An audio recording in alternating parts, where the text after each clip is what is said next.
একটা ব্রয়লার মুরগি খামারে ২৫ দিনের পর থেকে বিক্রি পর্যন্ত যেই সব কাজ খুবই গুরুত্বপূর্ণ সেসব বিষয়ে আজকে মূলত কিছু আলোচনা করব। কারণ ২৫ দিনের পর থেকে ১০ দিনের মধ্যে মুরগি কিন্তু বিক্রি হয়ে যায়। তো এই ১০ দিন খুবই যত্ন নিতে হবে এবং কিছু কিছু বিষয়ে অবশ্যই কিন্তু নজর দিয়ে দেখতে হবে। কারণ এসব বিষয়ে যদি একটু ভুল করেন তাহলে কিন্তু বড় একটা ক্ষতির সম্মুখীন হতে পারেন। পুরো ২৫ দিনে আপনি কি করেছেন এটা কিন্তু নির্ভর করবে এই কয়দিনের। আসলে আপনি কতটুকু কি করতে পারছেন সেটা নির্ভর করে এই ১০ দিনের উপরে। এই ১০ দিনে যদি আপনি গাফিলতি করেন তাহলে পুরো ২৫ দিন আপনার কষ্ট করে কোনো রকম লাভই দেখতে পাবেন না। কারণ একটা খামারে যদি ১ মাস মুরগি পালার পর বা ৩৫ দিন মুরগি পালার পর কোনো রকম লাভ না পাওয়া যায় তাহলে সেটার থেকে কিন্তু মানুষের মন ভেঙে যায় আর কি। কাজ করার দিকে আর কিন্তু রুচি থাকে না। তো সেসব বিষয়ে নজর রাখতে হলে অবশ্যই লাস্টের ১০ দিন বেশি বেশি যত্ন নিতে হবে। তো যত্নের শুরুতেই ১ম যেটা করতে হবে সেটা হচ্ছে অধিক মাত্রায় ফ্যান ব্যবহার করতে হবে লাস্টের এই ১০ দিন। তো ফ্যান ব্যবহার করতে এই কারণেই, মুরগি যদি হাঁপায় এবং পেন্ডিং করে তাহলে কিন্তু যেটুকুই খাবার খাক বারবার ওঠা দেওয়ার কারণে কিন্তু তারপরে কিন্তু মুরগির ওয়েট লস যাবে এবং ওজন বাড়বে না।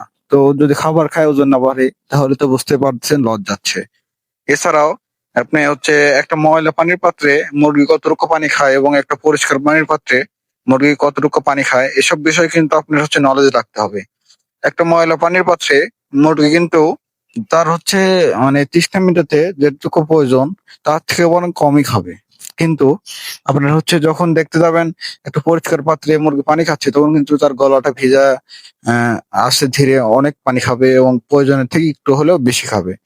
তো এসব বিষয়ে কিন্তু আপনার নজর রাখতে হবে। আর এই সময় যদি মুরগি পানি কম খায় তাহলে কিন্তু ওয়েট লস হবে এবং মুরগি স্ট্রোক করার ঝুঁকিটা বারবার বেড়ে যাবে।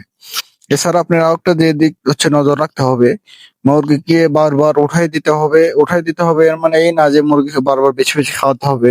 গরমের মধ্যে মুরগি একটু কমই খাইতে পারে। তো সেই হিসাবে সকালে খাবারটা একটু কম করে দিবেন যাতে দুপুরে কিছুটা সময় গ্যাপ পায়, কারণ গরমের দিন। এবং দুপুর পরপরই আবার খাবার দিয়ে দিবেন। দুপুরের দিকে একটু ধুলাগুলো খেলো, এরকম প্রসেসিং করে আরকি। এবং তারপরে আপনাদের এসব বিষয়ে নজর রাখতে হবে। আপনার বারবার মুরগিকে উঠাই দিলে মুরগির পেটের নিচে কিন্তু আর গরম হবে না। আর যদি গরম না হয় তাহলে কিন্তু স্ট্রোক করার ঝুঁকিটা একদমই নাই বললেই চলে। তো বারবার মুরগিকে উঠাই দিতে হবে এবং দেখতে পাচ্ছেন এই পানির পাত্র কত সুন্দরভাবে পরিষ্কার করতেছে। এসব পানির পাত্রে মুরগি কিন্তু বেশি করে পানি খাবে ময়লা পাত্রের চেয়ে। আর দেখতে পাচ্ছেন এবারে মুরগি ইনশাল্লাহ কত সুন্দর করতে পেরেছি। তো এসব আসলেই কিছু উপস্থিত বুদ্ধি এবং কৌশল কাজে রেখে এসব কাজ করতে হবে। বেশি বেশি মেডিসিনের কোনো প্রয়োজন নাই।